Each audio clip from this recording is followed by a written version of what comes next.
प्रधानमंत्री नरेंद्र मोदी नए संसद भवन का उद्घाटन रविवार को करने जा रहे हैं।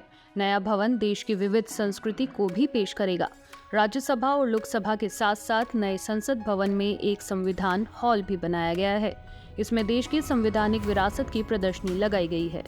जानकारी के अनुसार नए भवन के लोकसभा में 888 सांसदों की बैठने की क्षमता होगी, जबकि राज्यसभा का आकार लोकसभा के मुकाबले छोटा होगा। राज्यसभा में 384 सांसद बैठ सकेंगे। दोनों सदनों का संयुक्त सत्र लोकसभा चैम्बर में होगा। इसमें 1280 सांसद एक साथ बैठ सकेंगे। नए भवन में सांसदों की सुविधाओं का विशेष ध्यान रखा गया है। नए संसद भवन के निर्माण के दौरान वायु और ध्वनि प्रदूषण पर रोकथाम के लिए कई कदम उठाए गए हैं। इसमें सभी संसद सदस्यों के लिए एक विशेष लाउंज, एक लाइब्रेरी, डाइनिंग हॉल और पार्किंग की जगह भी बनाई गई है। नए संसद भवन में अहम कामकाज के लिए अलग ऑफिस बनाए गए हैं, जो हाईटेक सुविधाओं से लैस है। Cafe, dining area, committee meeting के तमाम कमरों में भी हाईटेक इक्विपमेंट लगाए गए हैं। कॉमन रूम, महिलाओं के लिए लॉन्च के अलावा वीआईपी लॉन्च की भी व्यवस्था की गई है। इन विशेष लॉन्च में सांसदों को उनके सहयोगी परिवार के लोगों के अलावा संसद भ्रमण के लिए आने वाले लोगों को बुलाने की छूट होगी। पुराने भवन की तुलना में नए भवन के लोकसभा और राज्यसभा में सांसदों की बैठक व्यवस्था सुधारी गई है। पुराने सदनों में सांसदों को सबसे ज्यादा दिक्कत बैठने में आती थी, लेकिन नए संसद भवन के दोनों सदनों में स्पेस बढ़ाया गया है। अब लोकसभा और राज्यसभा के कक्ष में हर बेंच पर केवल 2 ही सदस्यों के बैठने की व्यवस्था होगी। पुराने भवन में सांसदों को अंदर आने बाहर जाने में दिक्कत होती थी, लेकिन नए सदनों में सांसद बिना किसी अवरोध के आ सकेंगे और बाहर निकल सकेंगे। इस दौरान किसी को भी दिक्कत नहीं होगी। नए संसद भवन को हाईटेक करने के अलावा नई तकनीक से लैस किया गया है।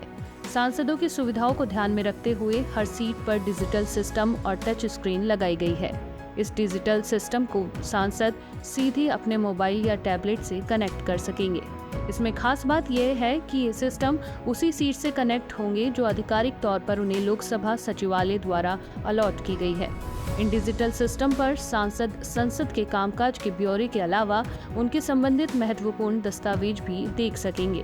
संसद को पेपरलेस करने की दिशा में भी काम किया जा रहा है, इसलिए इन सिस्टम के जरिए अब सांसदों को महत्वपूर्ण जानकारी मिल सकेगी। नए संसद भवन परिसर में लेटेस्ट ऑडियो विजुअल सिस्टम भी लगाए गए हैं। संसद की कार्यवाही शुरू होने से पहले और सत्र स्थगित होने के बाद इनके जरिए सांसदों, कर्मचारियों को भी इसकी सूचना मिलती रहेगी।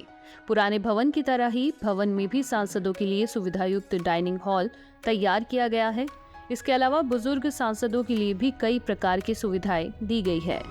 नए संसद भवन के निर्माण के लिए बलुआ पत्थर राजस्थान के सरमथुरा से, सागौन, टीकवुड की लकड़ी महाराष्ट्र के नागपुर से मंगाई गई है।